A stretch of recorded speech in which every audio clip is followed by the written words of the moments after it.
మహేష్ బాబు గారు అండ్ రామ్ చరణ్ గారు ఇప్పటి వరకు బాక్స్ ఆఫీస్ వద్ద 2 వారాల గ్యాప్లో పోటీ పడ్డారు. ఆ మూవీస్ ఏంటో అనేది తెలుసుకుందాం. ముందుగా అయితే ఈ వీడియోని లైక్ చేయండి. వీళ్ళు మొదట పోటీ పడింది 2013 సంవత్సరం సంక్రాంతికి. మొదట రామ్ చరణ్ జనవరి 9న నాయక్ మూవీతో రాగా ఈ మూవీ బాక్స్ ఆఫీస్ వద్ద 47 కోట్ల వరకు షేర్ వసూలు చేసి హిట్ అయింది. 2 రోజుల తర్వాత అంటే జనవరి 11న సీతమ్మ వాకిట్లో సిరిమల్ల చెట్టు రిలీజ్ అయింది. ఈ మూవీ 51 కోట్ల షేర్ వసూలు చేసి సూపర్ హిట్ అయింది.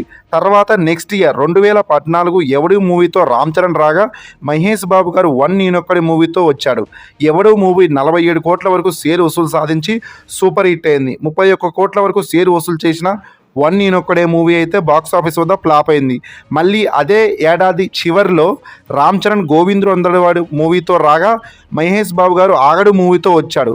గోవిందుడు అందరివాడేలే మూవీ 41 కోట్ల 60 లక్షల షేర్ వసూలు చేసి సెమీ హిట్గా నిలిచింది. ఆగడు మూవీ 34 కోట్ల 25 లక్షల షేర్ వసూలు చేసి ఈ మూవీ బ్రేక్ ఈవెన్ టార్గెట్ వచ్చేసి 56 కోట్లు. ఈ మూవీ అనేది డిజాస్టర్ అయింది.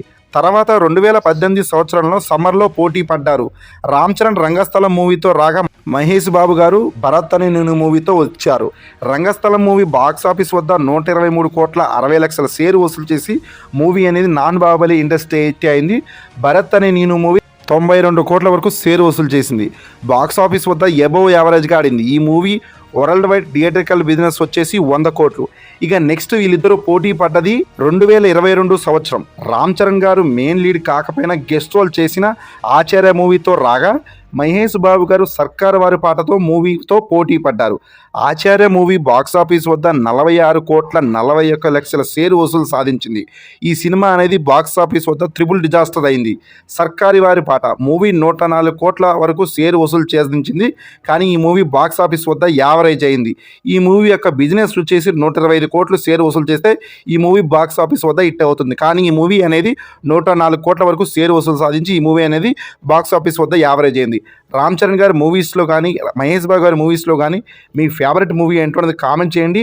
ఈ లిస్ట్లో ఉన్న మూవీలో మీకు బాగా నచ్చిన మూవీ ఏంటో అనేది కూడా కామెంట్ చేయండి. వీడియో నచ్చినట్టయితే ఒక లైక్ చేయండి. అదేవిధంగా మన ఛానల్కి ఎవరైనా కొత్త వాళ్ళు వచ్చి ఉంటే వెంటనే మన ఛానల్ని సబ్స్క్రైబ్ చేసుకొని బెల్ ఐకాన్ అనేది ఆన్లో పెట్టుకోండి. Thanks for watching. జై హింద్. లైక్ చేసి కింద ఐ బటన్ కూడా క్లిక్ చేయండి.